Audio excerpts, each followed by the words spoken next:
किंवा आणि दादाने एक गोष्ट सांगितली होती राजे तुम्हाला की दोन्ही पक्ष एक होणार आहेत. 5 तारखेला मतदान आहे आणि 8 तारखेला किमान घोषणा होईल की दोन्ही राष्ट्रवादी काँग्रेस एक होणार आहेत.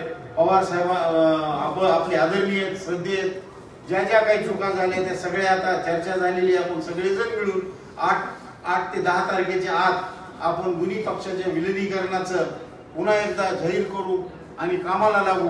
म्हणून जे पवार साहेबाच्या झेंड्याखाली काम करणारे, तुतारी चिन्हाखाली काम करणारे आहेत आणि घड्याळाचे आहेत, आपल्या दोघांनाही मिळून एक व्हायचंय. पुन्हा हे दोघांनी मिळून एक होऊन तीच शिवशाहू फुले आंबेडकरांचं राजकारण या महाराष्ट्रामध्ये करायचंय.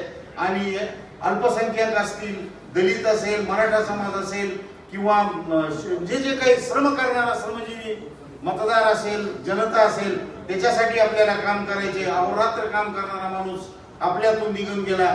मिनिटाला सेकंदाला जपणारा माणूस आपल्यातून निघून गेलेला आहे.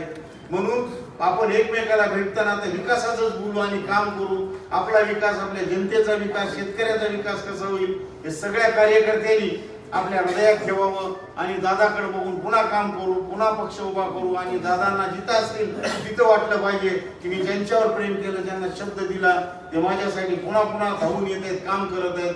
थांबतो. ओम शांती.